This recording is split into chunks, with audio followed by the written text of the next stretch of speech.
시편 18편은 다윗이 자신의 인생에서 만난 하나님을 아주 길게 노래한 시입니다. 노래가 길다는 것은 사연이 많다는 것이죠. 스토리가 길다는 것입니다. 우리가 시편을 읽어갈 때 가장 중요한 것 중에 하나는 이것은 노래라는 것이죠. 노래라는 것은 무엇입니까? 감성적인 부분이 강하다는 것입니다. 그래서 이 다윗의 감성을, 다윗의 감정을, 다윗의 이 마음속에 이 심경 속에 있는 것들을 같이 공감하고 깨달아가는 것이 참 중요하죠. 그래서 그 시편마다 표제, 이 제목이라고 하는 것들을 유심히 좀 읽어볼 필요가 있습니다. 그것만이 중요한 것은 아니지만 그 노래의 배경, 그 노래의 어떤 이 만들어지게 된 이유가 되기 때문입니다. 오늘 이 시편 18편은 다윗이 사울의 손에서 건지심을 받았을 때, 즉 사울의 모든 추적과 이 공격으로부터 해방되었을 때 불렀던 노래라고 되어 있습니다. 그래서 우리가 어제도 묵상했습니다만 다윗이 노래하고 있는 이 시편 18편의 긴 노래 가운데 대부분은 뭐라는 것입니까? 다윗이 삶으로 경험한 하나님, 다윗이 삶으로 만난 하나님이라는 것이죠. 우리에게도 중요한 것이 이것입니다. 삶으로 만난 하나님. 교회에서 들었던 하나님, 물론 그것도 중요하죠. 들음에서 믿음이 나오니까. 들었던 하나님, 우리가 이 교회라는 삶에서 우리가 교회라는 공간에서, 예배당이라는 공간에서 만났던 하나님 참 중요하지만 가장 중요한 것은 뭡니까? 우리들의 구체적인 가정과 직장의 삶의 현장에서 만난 하나님이 있어야 된다는 것입니다. 그 하나님을 만날 때 우리의 신앙은 어떻게 된다고 그랬죠? 예, 성숙해진다고 했습니다. 오늘 한국교회의 성숙도가 심각하게 이렇게 낮은 이유는 좀 목회자들보다 훨씬 더 뛰어난 평신도들이 나오고 정말 삶의 곳곳에서 이 직장인 선교사로서 삶의 일상의 선교사로서 정말 많은 영향력을 드러내는 분들이 사라지게 된 이 아주 이 밀도가 낮아지게 된 이유 중에 하나가 바로 삶을 강조하지 않았기 때문입니다. 다윗은 삶을 노래합니다. 그래서 오늘 우리가 이 본문을 묵상하면서도 다윗의 삶에서 일어났던 하나님, 다윗의 삶에서 다윗이 만났던 하나님을 우리가 동일하게 발견해 가야 할 것입니다. 자, 16절을 보십시오. 다윗은 노래합니다. 뭐라고 노래합니까? 그가 높은 곳에서 손을 펴사 나를 붙잡아 주시며 많은 물에서 나를 건져내셨도다. 그래서 한마디로 얘기하면 뭐 동작 하나 이런 것이죠. 물속에 빠진 사람을 건져내는 것. 제가 4살에서 5살 때입니다. 5살은 아닌 것 같아요. 좀 더 작았던 것 같은데 제 기억 속에, 메모리 속에 남아있는 것은 이 다대포 해수욕장에 갔다가 소위 튜브란 걸, 큰 튜브, 어른용 튜브였던지는 모르겠지만 튜브를 타고 갔다가 수심이 저 키보다 높은 데서 빠진 적이 있습니다. 물론 여러 사람이 같이 있었는데, 그래서 제가 꼬르륵 하던 그 장면이 아직도 제 머릿속에 남아있습니다. 물속에 그대로 깔아앉는, 그래서 제가 헤어날 수 없던, 이렇게 손을 뻗어도 못 올라가는, 이게 머릿속에 남아있는데 또 한 가지 남아있는 기억이 손이 훅 들어왔어요. 손이 훅 들어오면서 제가 그때 이제 쌍투머리를 하고 있었는데 쌍투머리를 딱 잡고 끌어올려지는, 그때 저희 어머니께서 좋아야 이러면서 이제 끌어올리셨던, 그게 바로 이 다윗이 경험한 하나님입니다. 이 깊은 곳에 정말 어떻게 할 줄 몰라서 수렁 속에 빠져들어가고 있는데 하나님의 손이 쑥 돌아서 어떻게 했다는 것입니까? 다윗을 건져 올렸다는 것이죠. 자, 이런 노래를 하면서 그가 17절에 이런 얘기를 합니다. 내가 왜 그런 깊은 수렁과 이런 깊은 물 가운데 빠진 것처럼 빠졌고 하나님이 나를 건져내셨냐 하면 17절에 보십시오. 나를 강한 원수와 미워하는 자에게서 건지셨으며 그들이 나보다 뭐하기 때문이다? 힘이 세기 때문이다. 현실을 맞닥뜨리면 우리는 모두 약합니다. 그렇죠? 하나님 백성으로서 우리가 말씀을 들을 때는 그래, 강한 용사로 살리라, 그래, 믿음의 용사로 살리라 막 다짐하지만 우리가 실제 우리의 직장과 우리의 가정, 우리의 삶의 현장으로 맞닥뜨려 그 현실과 맞닥뜨릴 때 우리의 모습은 어떻게 합니까? 초라함을 느끼죠. 그들이 나보다 힘세다. 그래서 이런 이 간격, 이런 차이를 어떻게 극복할 수 있냐는 것입니다. 그 사람들은 자신 나름대로 극복하려고 애씁니다. 더 큰 힘을 가지든지, 더 많은 돈을 가지든지, 더 많은 이 배경을 가지기 위해서 애를 쓰죠. 그러나 다윗은요, 그렇게 하지 않습니다. 나보다 그들이 힘세다. 현실이 나보다 더 강력하다. 현실은 내가 생각했던 것 이상으로, 내 인생의 이상으로 그들의 현실은 단단하다. 인정하는 것이죠. 우리는 그래서 인정하고 싶어 하지 않습니다. 내가 왜 이렇게 초라해 보일까? 내가 왜 이렇게 작아 보일까에 너무 집중하기 때문에 우리는 자꾸만 그 현실을 극복하려는 것을 내 힘으로 하려고 합니다. 그러나 이 다윗은 뭐라고 노래합니까? 그가 건져내셨다는 것이죠. 다윗이 집중하고 있는 건 뭡니까? 현실의 위대함, 강력함, 대단함이 아닙니다. 그것은 어쩔 수 없는 우리가 맞닥뜨려야 현실이고 그것을 극복하기 위해서 내가 너무 초라하니까 이걸 어떻게 이겨봐야지 하는 악다군이나 바락이 아니라 뭐죠? 하나님의 건지심을 바라는 것이죠. 인생에서 이길 길은 내 힘이 아니라 주의 건지심밖에 없다는 다윗의 인생의 고백이 녹아있는 본문이라고 할 수 있습니다. 우리의 인생에서 동일합니다. 현실은 이길 수 없습니다. 우리 힘으로는. 그러나 우리가 믿을 구석은 하나 뭡니까? 주께서 나를 건지심이라. 강한 자와 원수들에게서 나를 건지시는 하나님의 힘을 믿으시기 바랍니다. 그래서 18절에 뭐라고 다시 노래합니까? 재앙의 날이 내게 닥쳤지만 어떻게 되었다고 하지요? 여호와께서 뭐가 되셨다? 나의 의지가 되셨다. 저는 이렇게 표현하고 싶어요. 이 원어와 상관없이 나의 버팀목이 되셨다. 그죠? 어떤 상황 가운데서 버팀목이 되어주는 것. 우리가 그런 사람들이 있으면 참 좋잖아요. 그래서 대부분 그런 사람들이 누굽니까? 우리의 부모님이었습니다. 우리가 어린 시절 우리가 느끼든 느끼지 못했던 우리의 버팀목은 우리의 부모님이셨죠. 이제 나이 들어서 내가 철 좀 들었다고 그 버팀목이었던 시절을 싹 까먹어버려서 그렇지. 그래서 그런 버팀목이었던 부모님이 계셨을 때 별 걱정을 안 합니다. 부모님이 어떻게 해주시겠다라는 기대감이 있기 때문이죠. 그보다 더 강렬한 버팀목. 그래서 이 의지라는 뜻은 두 가지 뜻이 있습니다. 나의 공급자라는 뜻이 있고요. 나의 기댈 바위, 내가 등을 기댈 수 있는 그런 피난처라는 의미가 있습니다. 내 인생에 공급하시고 내가 등을 기댈 수 있는, 언제든지 기댈 수 있는 곳. 그것이 바로 누구시다? 나의 여호와시다. 그냥 여기서 입 바른 소리로 다윗이 그렇다라고 하는 그런 문학적인 아니면 자기의 쌍투적인 표현이 아니라 뭐라는 것입니까? 인생의 고백이라는 것이죠. 그래서 그분은 어떻게 하셨다고 합니까? 하나님은 19절에 보십시오. 나를 넓은 곳으로 인도하시고 나를 기뻐하심으로 나를 구원하셨도다. 그래서 다윗은 이렇게 얘기합니다. 하나님이 나를 기뻐하셨다. 사랑하는 성도 여러분, 오늘도 하나님이 여러분을 기뻐하십니다. 그것을 믿으십니까? 믿으셔야 합니다. 이것이 진실이기 때문에. 알겠는데요. 죄송해서 어떻게 해요? 하나님 여러분을 기뻐하십니다. 이게 제가 자녀 낳기 전엔 잘 몰랐다니까요. 자녀를 낳고 나니까 하나님이 나를 기뻐하신다는 것이 무엇인지 알겠습니다. 그렇게 쏙 새겨도 그냥 닦아 팼으면 좋겠다는 이 생각이 들 정도 나의 화를 돋구어도 그래도 돌았으면 이쁜 것이 내 자식입니다.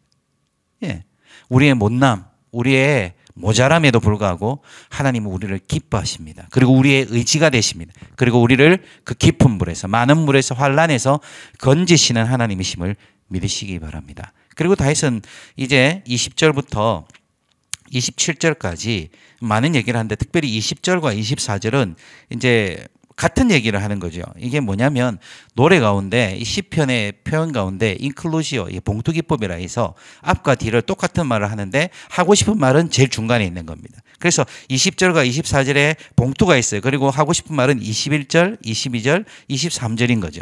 그래서 한번 볼까요? 자, 20절에 보면 여호와께서 내 의를 따라 상 주시며 내 손의 깨끗함을 따라 내게 갚으셨다. 자, 24절도 보세요. 그러므로 여호와께서 내 의를 따라 갚으시되 그의 목전에서 내 손이 깨끗한 만큼 내게 갚으셨다라고 하는 것입니다.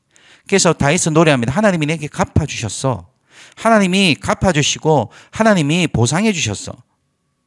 하나님이 무엇을 따라? 내 의를 따라 내 손의 깨끗함을 따라. 이 24절에서는 내 의를 따라 또 뭐라 했습니까? 내 손이 깨끗한 만큼. 자, 이런 본문을 보면 헉 하는 것이죠. 역시 다윗이야. 역시 다윗이야. 다윗이니까 이 정도지. 그래 갚아주시는구나.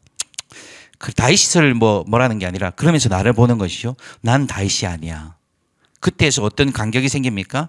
그래 다윗은 갚아주시는데 나는 한참 모자라. 나는 모자라는구나. 이렇게 생각하기 쉽습니다. 자, 그래서 21절, 22절, 23절까지 한번 볼까요? 21절, 22, 23 보십시오. 이는 내가 여호와의 도를 지키고 악하게 내 하나님을 떠나지 않았고 그의 모든 규례가 내 앞에 있고 그의 율례를 버리지 않았다. 나는 그의 앞에서 완전하여 나의 죄악에서 스스로 자신을 지켰다. 아이고야, 난 멀었네.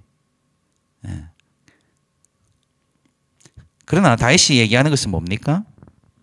다윗이 얘기하고 싶은 것은 나의 이 완벽함을 보라. 우하하하 이러면서 나의 완전함을 보라. 이 정도면 되지 않았니? 라고 말하는 것이 아닙니다. 다윗이 말하고 싶은 것은 자신의 삶의 방향과 자신의 삶의 애씀과 자신의 삶의 열정이 어디에 쓰는가를 지금 노래하고 있는 것이죠. 그는 뭐라고 얘기합니까? 21절에 나는 하나님을 떠나지 않았다. 이 떠나지 않았다는 표현은 이게 그냥 우리가 생각하는 이 한국 국어의 표현처럼 떠났다는 게 아니라 쉽게 생각하지 않았다 이런 뜻이 있습니다. 쉽게 생각하지 않았다는 것이죠. 다시 말해서 귀하게 여겼다. 귀하게 여겼다는 것입니다. 누구를요? 하나님을요. 내 인생에서 하나님을 가장 귀하게 여겼어. 그 다음 22절에도 뭐라고 얘기했습니까? 하나님의 말씀이 내 앞에 있는데 내가 그 말씀을 어떻게 했다? 버리지 않았다 했죠. 그리고 23절에도 보면 내가 죄악에서 나를 자신을 지켰다고 했습니다. 이것은 뭐냐면 하나님을 향한 한마디로 이렇게 요약을 하면 정절을 지켰다 이런 뜻입니다. 정절. 여러분의 배우자가 미울 때가 있잖아요. 아닌 척 하지 마시고 미울 때가 있습니다. 내 마음에 안 드는 거죠. 그렇다고 해서 우리가 그를 향한 정절을 버리진 않습니다. 그죠? 찢고 뽑고 싸울지라도 그를 향한 정절을 버리진 않습니다. 부부의 세계처럼 그렇게 되면 안 됩니다. 그죠? 우리가 정절을 버리진 않습니다. 이겁니다. 하나님 앞에서 우리가 모자랄 때도 있고 하나님 앞에서 우리가 이게 마음속에 막 캥김도 있고 뭐 여러 가지의 형태 우리 인생의 고난과 고민과 고뇌가 있겠지만 하나님을 향한 정절을 버리지 않는 것, 말씀을 버리지 아니하며 죄악에 내 자신을 내어주지 않는 것. 이것은 다윗의 완벽함이 아니라 뭡니까? 다윗의 마음속의 갈망이죠. 내가 어떤 상황이 와도 나는 하나님을 귀하게 여길 거야. 아니 가장 귀하게 여길 거야. 어떤 상황 속에서도 나의 모자람을 알지만 난 말씀 붙잡고 살 거야. 나는 죄악으로부터 나를 지킬 거야. 왜? 나는 하나님을 사랑하니까. 나는 하나님을 향한 정절을 포기할 수 없어. 하나님이 내게 전부야. 완벽함이 아니라 올바른 하나님을 향한 갈망과 갈구가 있었다는 것이죠.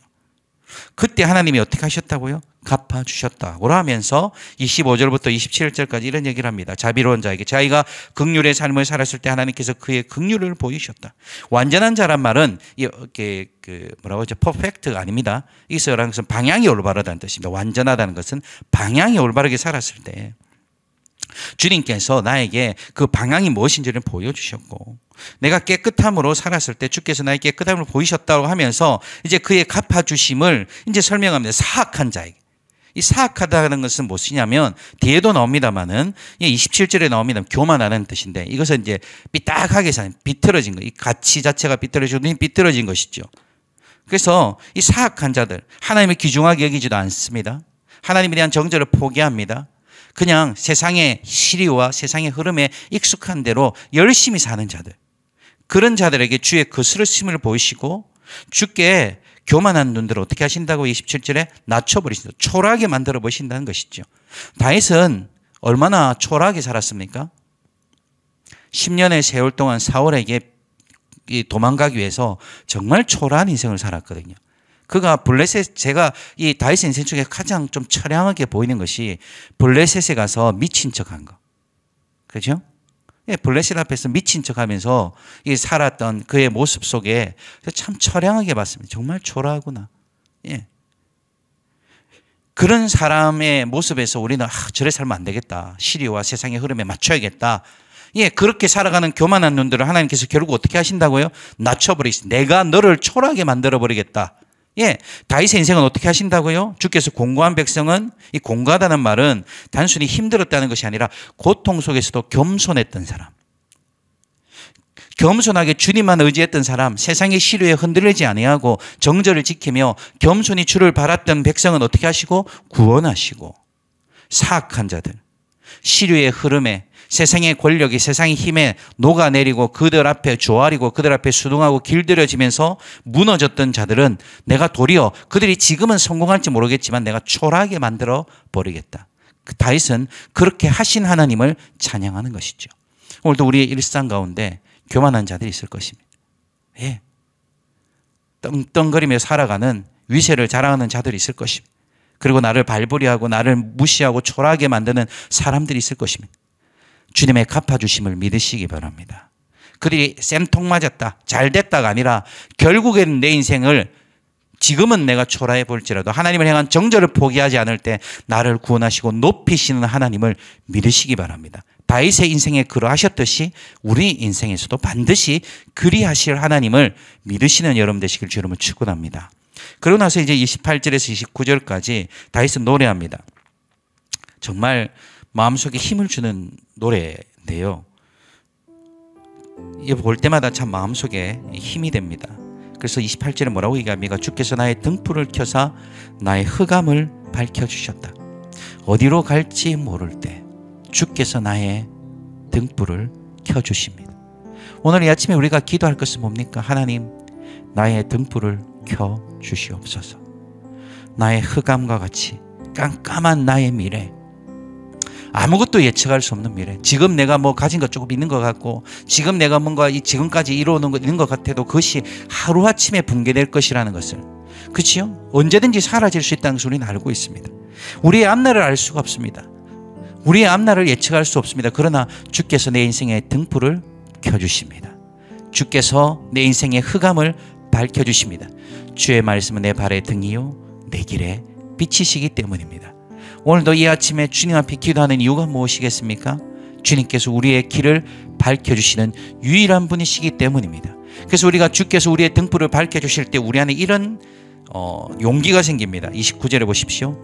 내가 주를 의뢰하고 적군을 향해 달리며. 이 적군을 향해 달린다는 것은 멍청하게 서 있는 적군이 아니라 전쟁이 벌어지고 실제로 대결 구도 국면이 벌어져 있는, 즉 지금 명령만 떨어지면 서로 칼부림이 창이 왔다 갔다 하는 이 심각한 전장터에서 말하는 거거든요. 그래서 다윗은 노래합니다. 내가 주를 의뢰함으로 그 적군들 창을 기치 세우고 칼을 시퍼렇게 휘두르고 있는 적군을 향해 달립니다. 그리고 내가 하나님을 의지하고 뭘 뛰어넘는다? 담을 뛰어넘는다고 되어 있죠. 월담? 도둑질? 이게 아닙니다. 여기서 담이라는 것은 성벽이라는 의미도 있지만 우리가 고대 전쟁에 보면 큰 방패들 보신 적 있습니까? 예, 고대 전쟁에서 큰 방패는 이게 돌격해오는 적을 밀어내는 역할을 하죠. 예, 그래서 그것을 담이라고 부른단 말입니다. 그래서 이 다윗이 얘기할 때 그 담을 어떻게 한다? 뛰어넘으면 그게 어디입니까? 적진 한가운데잖아요. 그러나 내가 주를 뭐하고? 의지하고 담을 뛰어넘습니다. 오늘도 우리의 인생의 시작, 여러분들이 출근하고 여러분들이 삶의 현장으로 들어가면 담을 뛰어넘어 현장 적진 속으로 들어가는 기분. 오늘도 많은 우리 청년들이 오늘도 죽으러 간다, 직장 일하러 가는데 죽으러 간다, 이렇게 얘기하거든요. 예, 그런 현장 속으로 우리가 들어가고, 때로는 뭐 어떤 삶의 고뇌와 고민이 있든지 간에 우리가 뛰어들 수 있는 그 적군 속으로 들어갈 수 있는 유일한 힘은 주를 의뢰하고 의지함에 있다는 것을, 주께서 우리에게 힘 주시고 우리의 등불을 켜주시고 주를 믿음으로 주를 버팀목 삼아 들어갈 때 다윗이 승리한 것처럼 우리도 반드시 승리할 것을 믿으시기 바랍니다. 오늘도 우리의 등불을 켜주시는 그 하나님을 믿고 살아가시는, 우리를 깊은 곳 손을 훅 내밀어서 건져주시는 하나님을 믿고 반드시 우리의 삶의 방향을, 우리가 삶의 이 가치를 붙잡고 믿음으로 살아갈 때 그것을 갚아주실 하나님을 믿고 살아가시는 여러분 되시길 주 이름으로 축원합니다. 우리 말씀 붙잡고 함께 기도하겠습니다. 함께 기도합니다. 할렐루야. 하나님 아버지, 이 시간에 우리가 말씀을 붙잡고 기도합니다. 아버지, 깊은 곳에 빠졌을 때, 그 수렁에 빠졌을 때 우리를 건지시는 하나님을 찬양합니다.